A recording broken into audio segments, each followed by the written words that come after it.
Tras vencer a Marco Antonio en la batalla de Accio en el año 31 a.C., Octavio llega al poder sin ningún enemigo que pueda obstaculizarle ese acceso. Se hace nombrar cónsul y es cónsul desde el año 30 hasta el año 27. A partir de ese año renuncia a sus cargos. En realidad él es el hombre fuerte del Estado romano. Él va a dirigir Roma personalmente. Para ello, hace una ficción según la cual es el Senado romano el que le pide a él que acceda al poder y que dirija los destinos de Roma.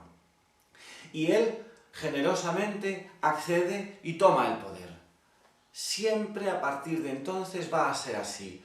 Aunque esto es algo que nadie cree, esta ficción se va a mantener. Es el Senado el que pide al hombre fuerte que tome el poder. Este hombre fuerte, ¿qué cargo ostenta entonces? Octavio inventa un nuevo cargo, un cargo que es irrelevante, que no tiene una función determinada, es el cargo de príncipe. En latín princeps significa el que está a la cabeza del Estado, es como el líder, el guía. Aunque no se sabe cuáles son sus funciones, sin embargo, es el hombre que gobierna de verdad, porque él es el que nombra a los senadores o los depone. Y por lo tanto, aunque el poder siga teniendo que aparentemente estar en manos del Senado, es este príncipe el que va a mandar, puesto que pondrá en el Senado a ciudadanos afines a sus ideas, y quien vaya a ponerle algún obstáculo para alguna medida, pues simplemente lo quitará y ya está. Igual sucede con los cónsules, es él quien nombra a los cónsules. En resumidas cuentas, él manda en la ciudad de Roma. Octavio, recordemos que había sido un muchacho cuando obtuvo de Julio César por herencia el poder de Roma, y era un chico joven cuando llegó al poder, a ese poder ya personal y sin Marco Antonio. Su obsesión será modernizar Roma y estabilizar las fronteras. Efectivamente, las campañas militares que va a ordenar van a ser siempre en las líneas externas y para estabilizar una frontera, o bien para acabar con unos enemigos que hostigaban a las guarniciones romanas, o bien pactando, o bien incluso retrocediendo hasta territorios seguros, como puede suceder al final en Germania después de la derrota del bosque de Teutoburgo, que Augusto ordena retrasar la frontera hasta el Danubio y nada más. Octavio tiene un mandato muy largo y a lo largo de ese mandato cambia las costumbres romanas. Él políticamente hace ver que todo sucede igual que antes de los Gracos. El poder es el Senado, los cónsules, etc. Aunque ya sabemos que en la realidad no fue así. Dentro de la ciudadanía romana impera la paz, puesto que al final el ejército romano termina por estar defendiendo sus fronteras nada más. No hay una guerra, no hay guerras civiles, no hay guerras dentro del territorio romano, no hay guerras. Y la paz siempre es beneficiosa para la población porque vive en paz, pero además porque se enriquece. Sin paz nunca hay riqueza. Los territorios que se han ocupado y que ahora están pacificados reciben un apoyo desde Roma en el sentido de conceder ciudadanías, conceder privilegios a unos, a otros, y estos territorios van a pagar a Roma con dinero, con grano, con materias, con trabajadores. Roma se sigue enriqueciendo, la ciudad de Roma va a seguir siendo el centro de ese imperio que había fundado, y además el imperio es un lugar floreciente, es un lugar cuya economía va bien. También es un tema de especial interés para Octavio el volver a una piedad a unas costumbres religiosas tradicionales basadas en la tradición romana. Se venera de nuevo a la familia, se hace mucha publicidad de la vida campesina, como que allí es donde no están contaminados por lo nuevo, lo malo de la ciudad. Él es muy religioso, hace ostentación de esa religiosidad permanentemente y le gusta que los romanos sean muy religiosos con sus dioses y que se cumplan todas las tradiciones rituales de la religión pagana romana. A la vez también fomenta mucho el arte. Los grandes escritores de la Roma antigua, la época dorada, son contemporáneos de Augusto, porque Augusto inicia un programa de pago, de subvención a grandes poetas, a historiadores, para que esta intelectualidad florezca. También tiene un sentido político. Algunas de estas obras, como por ejemplo la Eneida, pues son obras que están financiadas para mejorar la idea de Augusto y de Roma en general, ¿no?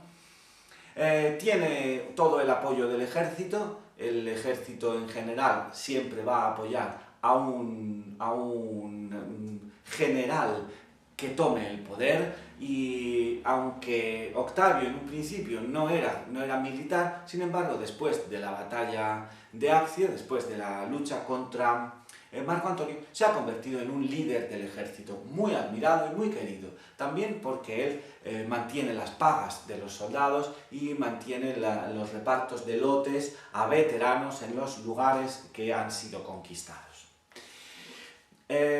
Octavio también inicia una nueva costumbre. En Roma era impensable, ni siquiera en época de los reyes, de los primeros reyes, había habido una sucesión dinástica. No. Y sin embargo Octavio no lo duda. Es él quien tiene que decidir quién lo va a suceder. Y además, si es posible, será de su familia. Los romanos entienden por familia algo más amplio que lo que entendemos nosotros y pueden admitir dentro de su familia a un individuo que por naturaleza no lo era, pero una vez que se admite legalmente, forma parte de la familia. Entonces, el romano, Augusto, quiere que su obra, su poder, siga existiendo en Roma, y para ello inicia una sucesión dinástica. En principio, su gran apoyo, su gran compañero desde la infancia, que había sido Agripa, era el destinado para ello, pero Agripa murió. Y entonces a Augusto lo sucedió un hijo de su esposa, que no era hijo suyo, sino de un matrimonio anterior, llamado Tiberio. Tiberio ya tomó el poder siendo mayor, siendo una persona mayor. Era muy parecido a Octavio en cuanto a hombre muy piadoso, un hombre muy austero, un hombre de costumbres poco licenciosas, desde luego. Llevó el poder de una manera muy similar a la de Octavio. Además, a mitad de su mandato se retiró a la isla de Capri, nombró delegados y él prácticamente desapareció de escena unos años antes de morir. Cuando murió Tiberio, lo sucedió en el poder Calígula, este pobre jovencito que había vivido toda su vida amenazado de muerte, estaba realmente trastornado, y además, después de tener una enfermedad con unas altísimas fiebres, parece que terminó de trastornarse, y entonces durante los años en los que fue emperador de Roma, llevó a cabo una política desastrosa, tanto en lo económico como en lo social. Fue una dictadura de terror y de miedo, y él murió asesinado, por supuesto. En su lugar pusieron a su tío, mucho mayor que él, Claudio, un hombre que intentaba retroceder a la época de la República, aunque por supuesto no lo consiguió, pero bueno, al menos pacificó la situación en Roma después de la época dolorosísima de Calígula, y fue sucedido al morir por su amado Nerón, un sucesor de él, un pariente joven de él, en el que él veía grandes posibilidades, pero Nerón no fue ni mucho menos el gran gobernante que pensaba Claudio, sino que también accedió al poder demasiado joven y también se dejó llevar por los miedos, por todos aquellos que le advertían que estaba amenazado. Llegó incluso a ordenar el asesinato de su propia madre. Y en cierta forma también se aisló tanto de la realidad que podríamos decir que se trastornó en cierta medida. Fue durante la época de Nerón cuando comenzaron las primeras persecuciones de cristianos. El reinado, el mandato de Octavio comenzó en el año 30 a.C., pero se extendió hasta después de Cristo, ya en el siglo I de nuestra era. Fue en el reinado de Tiberio cuando Cristo hace su tarea profética y de apostolado, y es a partir de ahí cuando comienza a extenderse esa nueva religión en Oriente. Por supuesto, desde Judea, desde Oriente, se extiende primero por Grecia y por esta zona. Pero no tardó mucho tiempo en llegar a la propia ciudad de Roma. A la ciudad de Roma. No a los territorios, pero sí a la ciudad de Roma. Repetimos que es durante la época de Nerón cuando sucede la primera persecución de cristianos. Esto pervierte también un poco el sentido de la interpretación histórica, porque cuando siglos después los cristianos estén en el poder y tengan controlados los resortes de la crónica histórica, a todos aquellos emperadores que han ordenado persecuciones contra los cristianos, se les va a convertir poco menos que en personajes diabólicos, llenos de vicios y de todo. Nerón es uno de ellos. Nerón no fue tan mal gobernante como ha pasado a la historia. No fue un gran gobernante, desde luego, pero no fue Octavio, ni mucho menos, no estaba a esa altura. Pero es verdad que hubo otros mucho peores que él, y sin embargo él ha pasado a la historia por ser un hombre depravado, malvado, etcétera, etcétera, por estas persecuciones anticristianas que ordenó. A la muerte de Nerón no había un sucesor. Era la primera vez que en este imperio romano no había un sucesor. Se habían sucedido miembros de la misma familia, una familia a la que llamamos Julio-Claudia, y por eso llamamos a esta dinastía la dinastía Julio-Claudia, desde Octavio hasta Nerón. En el año 68 muere Nerón, y hay un año en el que varios generales se disputan el poder, apoyados por sus propias tropas, y finalmente quien llega a ocupar el poder y vence a sus enemigos y se instala en el poder es Vespasiano, en el año 69. Pero analicemos esto. ¿Quién pone ahora en el poder a los gobernantes en Roma? El ejército. Siempre. El poder ahora ya no va a estar en manos del pueblo romano ni del Senado, sino del ejército. Esto es lo que ha conseguido Julio César y sobre todo Octavio. El control del poder del imperio ya no va a depender de una facción política, sino del ejército romano.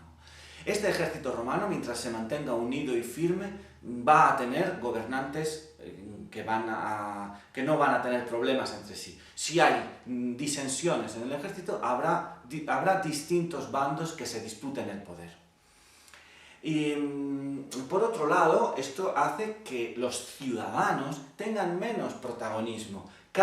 Los ciudadanos como tal, un grupo de ciudadanos en Roma, no digamos ya los de las provincias, ya los de Roma, cada vez tienen menos papel protagonista en la historia de Roma. Y a partir de aquí, la historia de Roma es una sucesión de nombres, de emperadores, que van tomando una serie de medidas, pero que van dejando de lado todo lo que el pueblo decida. De aquella república fundada por los primeros romanos que querían un protagonismo, y ya no queda absolutamente nada. Y vamos a ir viendo cómo en los siglos posteriores no hay más que nombres de emperadores que se suceden unos a otros. Unos son buenos, otros son malos. y así terminará la historia de Roma. Acabamos de terminar el mandato de la dinastía Julio-Claudia. Nerón ha muerto y ha accedido al poder Vespasiano. Vespasiano es un general que estabiliza de nuevo la situación, digamos que vuelve a tranquilizar a unos y a otros. No va a haber una política represiva como la que había habido en época de Nerón. Vespasiano deja el poder tiene dos hijos, uno es Tito y otro es Domiciano. Primero hereda el poder Tito. Y tanto Vespasiano como Tito son dos emperadores que gozan del apoyo del ejército y del favor de la población, porque viven en una época en la que hay prosperidad económica y más o menos calma en el territorio romano. Igual fue Domiciano, el tercero de esta dinastía. Domiciano también procuró hacer lo mismo que habían hecho su padre y su hermano mayor. Sin embargo, empieza a recibir muchas críticas por parte del Senado, de los senadores, de ese bando senatorial. Empiezan a ver que Domiciano se inclina hacia posturas populares y entonces comienzan a atacarlo y a presionarlo mucho. Y él reacciona siendo mucho más agresivo contra ellos. Así que la última época del mandato de Domiciano es una época de represiones y de luchas políticas dentro de Roma. Tampoco Domiciano es uno de esos emperadores que tiene buena fama, porque los historiadores han atacado mucho siempre a estos emperadores que iban en contra de la aristocracia. Al morir Domiciano, el Senado nombra a Nerva. Nerva es un hombre muy mayor, pero es un hombre que consigue no caer mal a nadie y en el poco tiempo que está en el poder, al menos consigue nombrar un sucesor. Y ese sucesor es Trajano. Con Trajano comienza, Nerva, según lo digamos, comienza una nueva dinastía. Ha acabado la dinastía de los Flavios, Vespasiano, Tito y Domiciano, y ahora va a comenzar la dinastía de los Antoninos. Estamos en el año 96, por lo tanto ha pasado todo el primer siglo. Comienza el siglo segundo de nuestra era. Este siglo segundo está todo entero dominado por la dinastía de los Antoninos. Nerva, Trajano, Adriano, Antonino Pío, Marco Aurelio, son emperadores que tienen mandatos muy largos, que tienen grandes momentos. Se dice que Trajano consigue el momento más alto, el momento cumbre del poderío romano, ¿no? en todos sus sentidos, tanto en su extensión como también en su riqueza, en su poderío, etc. Trajano, él personalmente lleva a cabo la conquista de la Dacia, es decir, esta zona la conquista Trajano personalmente. Así que prácticamente el Imperio Romano alcanza su máxima extensión. Se domina Britania hasta el norte, la Dacia, por aquí, por la parte de Asia, también se ha llegado incluso a Armenia, que es un reino aliado de los romanos. Trajano es un gran militar, es un militar que a todo el mundo satisface y gusta, y comienza una política de tranquilidad. Sus sucesores, tanto Adriano como Antonino Pío, no hacen nada, es decir, son unos gobernantes muy inmovilistas. Antonino Pío no sale de Roma, gobiernan desde Roma a todo el imperio y se limitan a hacer una continuidad, pero claro, como es un momento brillante para Roma, pues este periodo es un periodo estupendo. A Antonino Pío se le considera casi como un padre, porque es un hombre mayor, es un hombre de un carácter muy afable. Marco Aurelio, sin embargo, que sucede a Antonino Pío, Marco Aurelio ya debe enfrentarse con algunos otros problemas. Invasiones desde Germania, invasiones de los germanos y sobre todo una epidemia que diezma a la población de todo el imperio y de la ciudad de Roma, y de la que ya Roma no va a poder recuperarse nunca. es una pérdida de población tan grande que merma la capacidad de recuperación económica de la propia ciudad y del Imperio Romano. A partir de aquí comienzan los problemas para los romanos. Marco Aurelio dirige sus campañas militares en Germania porque lo que quiere es pacificar esa ciudad, esa región norte, pero muere ya muy mayor y lo sucede su hijo Cómodo. Cómodo, al revés que su padre, inmediatamente firma una paz con los germanos, una paz aunque sea perdiendo territorio, y él se va a Roma y se dedica a lo que más le gusta, que son las luchas de gladiadores. Cómodo llegó incluso a participar en combates con gladiadores. Esto era impensable. ¿Cómo el emperador romano va a hacer lo mismo que hace un gladiador? Los gladiadores eran esclavos, los gladiadores eran gente de la más baja condición. Entonces, que la principal cabeza de Roma se tenga que pelear contra estos gladiadores estaba muy mal visto. Cómodo nunca gozó del favor ni del pueblo de Roma ni de los senadores. Inició un mandato muy determinado por la represión política y fue ciertamente un caos en el que no faltaron ni siquiera las conjuras de los propios senadores, hasta su propia hermana conjuró contra él. Una vez que él dejó el poder, ya Roma estaba en el año 192 a.C., es decir, finales del siglo II. Había pasado todo el siglo II con la dinastía de los Antoninos y comienza el siglo III, un siglo determinante para los romanos, para la historia de Roma. Los primeros años están dominados por una nueva dinastía que se llama la dinastía de los Severos. Accede al poder Septimio Severo después de Cómodo. Bueno, hay un lapso en el que ni más ni menos que la guardia pretoriana, la guardia, como si dijéramos la policía de Roma, pone a subasta, saca a subasta el imperio, dice: ¿quién quiere ser emperador? El que más nos pague, a este pondremos como emperador. El caos entonces es absoluto a la muerte de Cómodo, pero accede al poder Septimio Severo.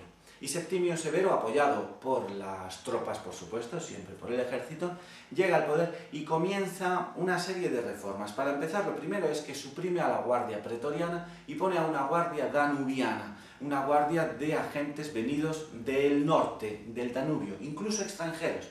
Estos nuevos soldados que van a proteger la península itálica hacen que ya la propia Italia pase a ser prácticamente una provincia. No va a ser ya el centro del imperio, sino una provincia más.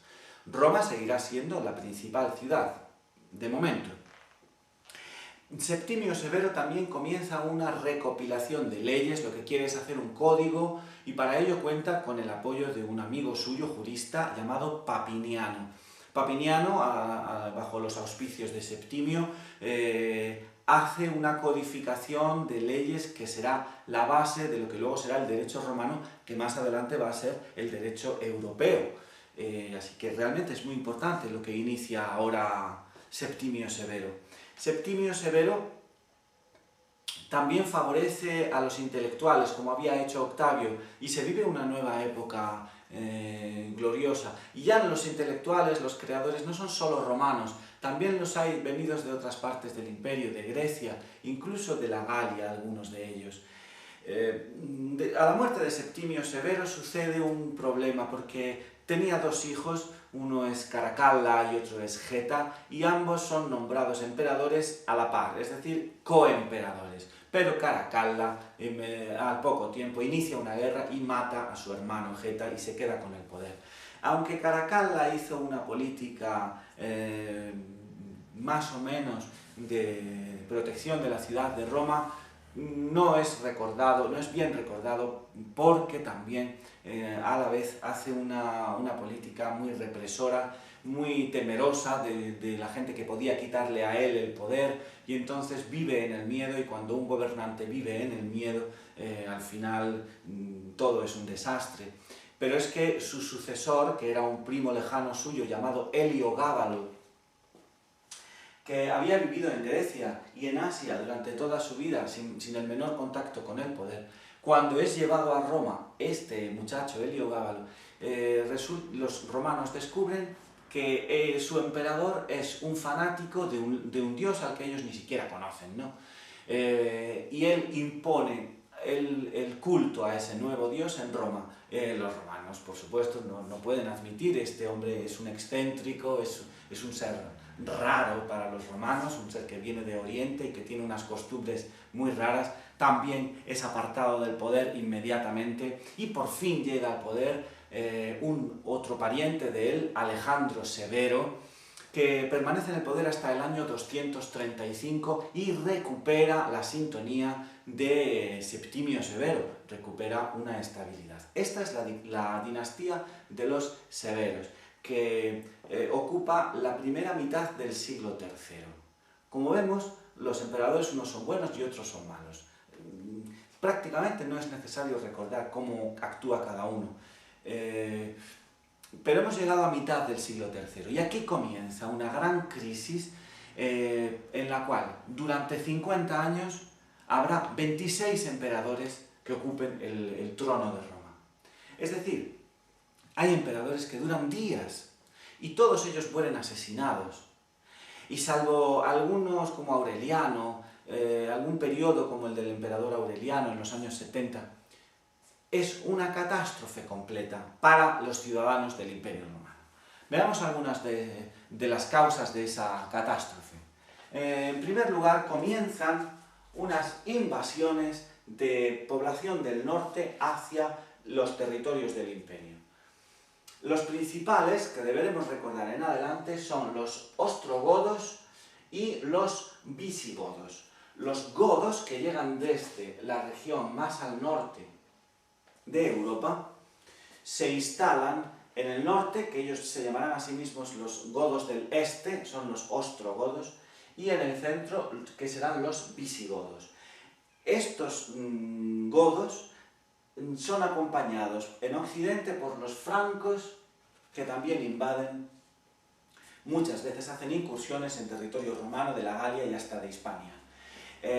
Las ciudades, por lo tanto, comienzan a tener miedo, porque el ejército, muchas veces el ejército romano no puede defenderlas, no está preparado. Los soldados romanos, los soldados del ejército son pobres y muchas veces cobran muy poco y están muy malnutridos y desatendidos.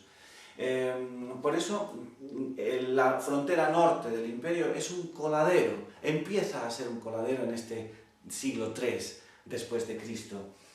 Se instalan aquí godos, ostrogodos, los francos que llegan por occidente y las ciudades comienzan a amurallarse, porque ya que el ejército no las puede proteger, tendrán que buscar su propia protección.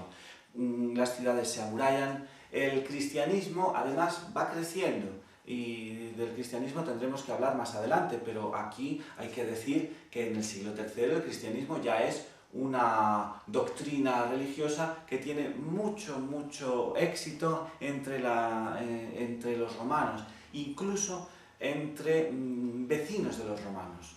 Acabarán haciéndose cristianos, por ejemplo, los propios godos, ¿no?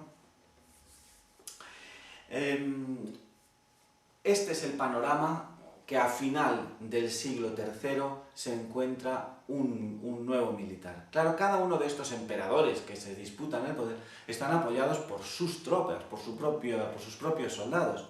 Hasta que hay uno que se llama Diocleciano, se llama Diocles, es de origen ilirio, es decir, es de esta región. Se llama Diocles y al final adopta un nombre romanizado, Diocleciano.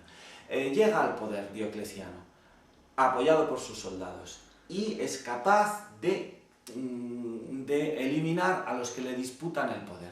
Y entonces Diocleciano, a finales del siglo III, va a dar comienzo a una nueva época en Roma. Hasta aquí podríamos decir que ha llegado la obra de Octavio. Desde Octavio hasta los últimos emperadores anteriores a Diocleciano, más o menos el poder se ha mantenido similar o con algunos cambios a la obra, a lo que Octavio ideó y creó, el Principado.